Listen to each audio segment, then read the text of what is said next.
numbers. Many students find this topic very scary and difficult.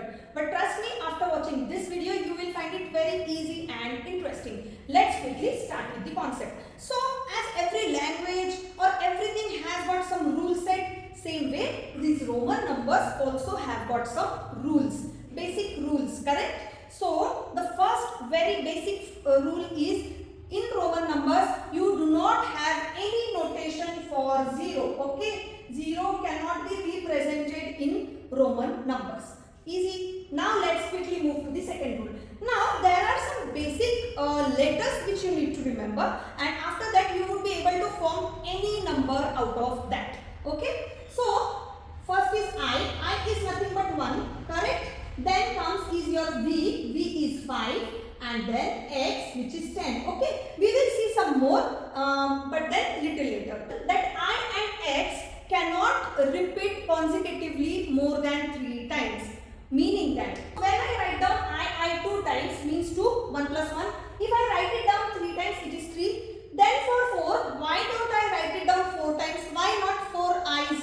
I. No, because that is not allowed. The rule is you cannot have consecutive i's or x's more than 3 times, okay? And that is the reason when x is 10, you have double x as 20, triple x as 30, but then for 40 it's not 4 times x. No, that is not the valid way to present the Roman numbers. So that rule is clear that consecutive only maximum 3 times I and x are allowed. And about v cannot come even 3 times, even 2 times consecutively. Understand this. This is not correct. Writing down V 2 times consecutively is not allowed. Means say 5 is V, correct? So 5 plus 5 is 10, right? You cannot write down like this. You cannot write down VV for 10 and 10 is indicated in some other way. That is X, correct? So this next rule is V cannot come consecutively at all. Not even 2 times. Easy? Okay. Moving quickly to the next very interesting rule. Now, say for example, you have this IV, okay? I and V. So, what is I? I is 1, V is 5. So, you have to look for this smaller number. If the smaller number comes on the left hand side, it means that you need to do the subtraction, okay? And that subtraction is always going to be from bigger number to smaller number, okay? In all the cases. So, basically, you have to find out the position of the smaller number. If it is towards left hand side, then that is subtraction. If it is towards the right hand side. So in case of VI, this is 5 and 1. So 1 is on the right hand side in this case. So in that case, you will perform addition, and in this case, you will perform subtraction. Subtraction will be always from bigger number to smaller number. So the answer to this is 4 and the answer to this is 6. Do you get this answer? 4 and 6. Yes? Now moving towards 7, right? So 7 is easy, right? This is 5, this is 1, this is 1. So 5 plus 1 plus 1 is 7. Again, is 5 plus 1 plus 1 plus 1 is 8. Now, why don't you have V and 4 times I here for 9? Because you know that, right? 4 times i's are not allowed. And that is why, now what? How can you represent 9? See, 9 can be represented in 2 ways, correct? One is either 5 plus 4 means 5 plus 1 plus 1 plus 1 plus 1. But then in our row, due to this rule, you are not allowed to do it this way. What is the other way to represent 9? 10 minus 1. Yes. Now you know that 10 is nothing but x and 1 is what? I.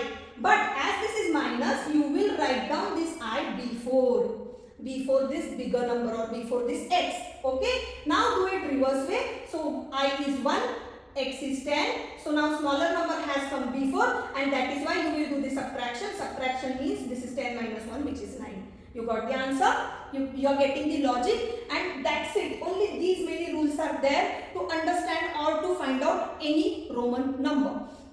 Now going little forward, that I will tell you one easiest trick, that is you remember LCD. Do you know the TV type which used to come nowadays? I think it is not there in the picture, but then we used to have LCD TVs, correct? So remember that LCD. In this case, L is nothing but 50, C is 100 and D is 500. Okay.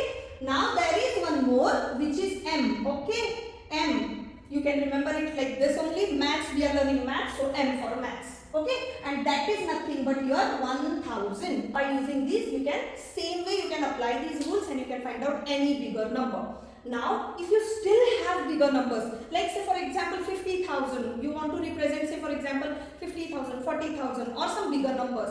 How do you do that? You have the notation still 1,000 only. You can always apply bars to this. For example, if you apply bar to x means x bar. If you write down something like this, the value will immediately get multiplied by 1,000. Okay, so x is 10, x bar is 10 into 1,000, which is nothing but 10,000. Okay, when you apply bar to this L, it becomes 50,000. Same way, when you apply bar to this C, it becomes 100 into 1,000, which is nothing but 1 lakh. Correct? Same way for D and M. M bar is going to be 1,000 into 1,000. Right? This is the overalls about Roman numbers. I hope the concept is clear to you, and now you can do any number by using this trick. Or for your revision purpose, in the end of this video, I am showing you the 1 to 100 representation of Roman numbers.